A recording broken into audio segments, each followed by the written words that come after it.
15 तारीख देहरादून के ऊपर फिर महिलाओं के ऊपर गोलियां चली हैं, गर्भवती महिलाओं के ऊपर पेट में लात मारी गई है। और आप लोग क्यों इसके ऊपर निर्णय नहीं ले रहे हैं? कृपया हमको बताएं कि आप लोग कब इसके ऊपर निर्णय लेंगे। अगर आपने नहीं देना है तो आप यहाँ खड़े होकर कहिए कि आप पृथक प्रदेश नहीं देने वाले हैं। आप चुप क्यों हैं? मैं उत्तराखंड के बारे में 2 बात सरकार के ध्यान में लाना चाहता हूँ और निवेदन करना चाहता हूँ कि इसके ऊपर आप करें।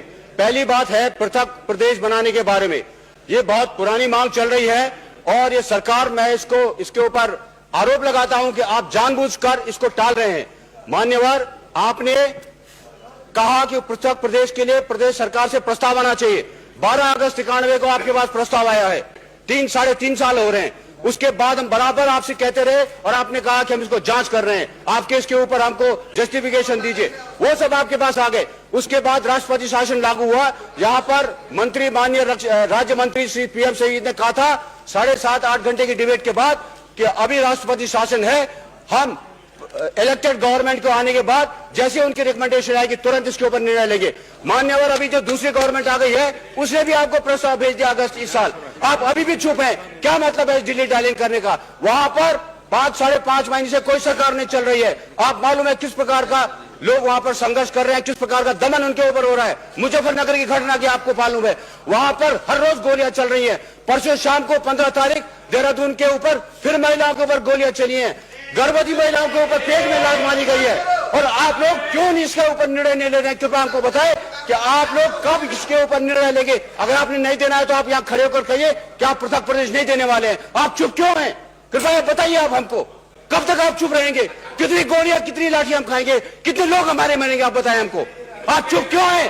कृपया बताएं हमको। और दूसरी बात, अध्यक्ष जी, मैं जानता हूं समय कम है और मैं इसलिए इसके ऊपर बहुत बोलना चाहता था, लेकिन आपने मुझे समय दिया है। दूसरी बात है, 5 महीने से वहां पर कोई प्रशासन नहीं है, कर्मचारियों को कोई वेतन नहीं है, भूतपूर्व सैनिकों की पेंशन नहीं है, स्कूल कॉलेज बंद है, 0 ईयर हो गया है।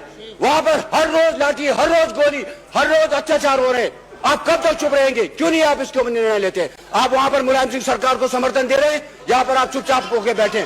किसके साथ बातचीत होगी? कोई बातचीत करने को तैयार नहीं है। किसके साथ बातचीत होगी? कर्मचारी भूखे मर रहे हैं। वहां पर आपकी सरकार ने और मुलायम सिंह की सरकार ने मिलकर PDS की दुकानें बंद कर दी है। 35-40 रुपए किलो चीनी मिल रही है। खाने के वो कीड़े वाली चीनी जो आप दे रहे हैं वो भी वहां पर 40 रुपए किलो मिल रही है। कब तक ऐसा चलता रहेगा? लोगों के पास पहाड़ में आज ठंड के अंदर केरोसिन ऑयल नहीं है, घर के अंदर दीपक एक लैंप जलाने के लिए। मेरा आपसे निवेदन है कि कृपया तुरंत इसके ऊपर आप कुछ करिए और ये अत्याचार अब हम लोगों से और बर्दाश्त नहीं हो सकता। कृपया कुछ करिए, जल्दी इसके ऊपर कुछ माननीय मंत्री जी ने आज दे। आप जरा कुछ बोल दीजिए इसके ऊपर। रिस्पॉन्स तो आना चाहिए। बहुत सचमुच वहां पर 5 महीने से गवर्नमेंट है ही नहीं। The entire administration has become paralysed and there is no one even to talk to. It's a very 3-4 महीने से कर्मचारियों को बिल्कुल तनख्वाह न मिले, सैलरीज न मिले और प्राइसेस की हालत ये हो जाए, उसके बाद भी सेंट्रल गवर्नमेंट अनकंसर्न हो, ये तो कोई उचित नहीं है। इसीलिए रिस्पॉन्स तो चाहिए। What is the government doing about it?